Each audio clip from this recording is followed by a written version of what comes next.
Imagine supporting a club for your whole life, and then one day out of the blue, the owner decides to change the club's colours, not just slightly, but completely. See, this actually happened to Cardiff City.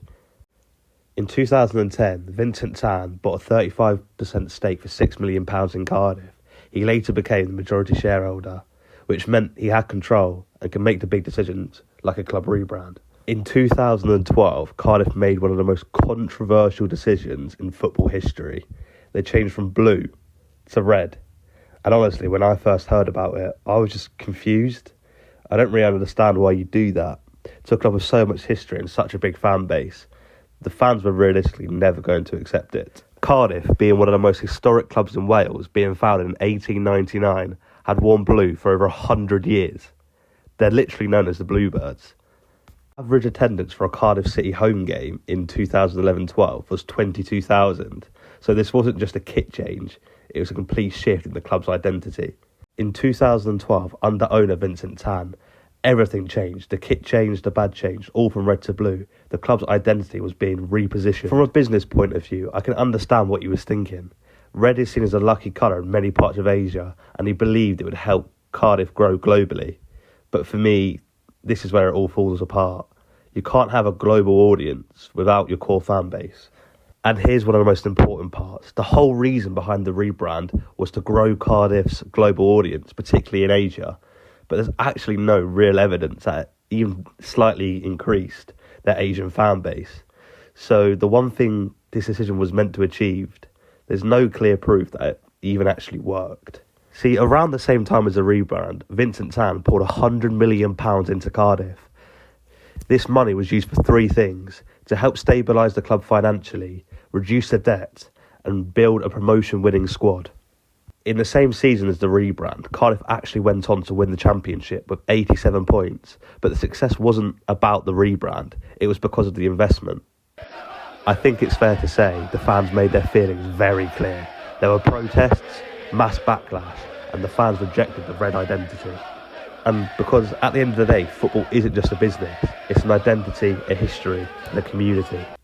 When Cardiff reached the Premier League the year after the rebrand, the attendance rose to 27,000 per game. But that's obviously not because of the rebrand, it was because of the promotion and the Premier League.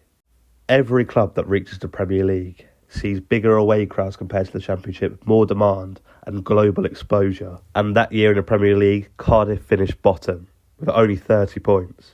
The next season, after the Premier League factor disappeared, the attendance dropped significantly and the fan engagement drops.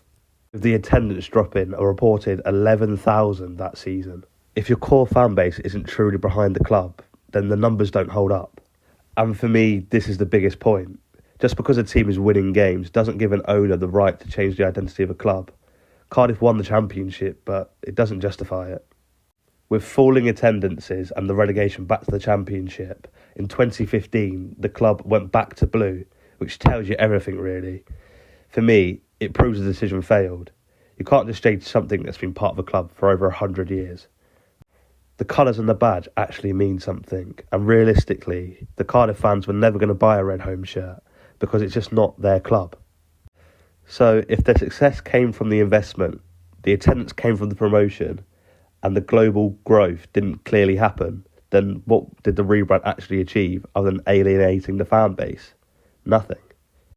This situation shows something really important about football. You can try and grow a club globally, but if you lose your identity, you lose everything. Because without your fans, do you really have a club? And honestly, if it happened now, it'd be way worse. Social media wasn't what it is now back then. But today, this will blow up instantly. We're talking millions of views and thousands of fans reacting instantly.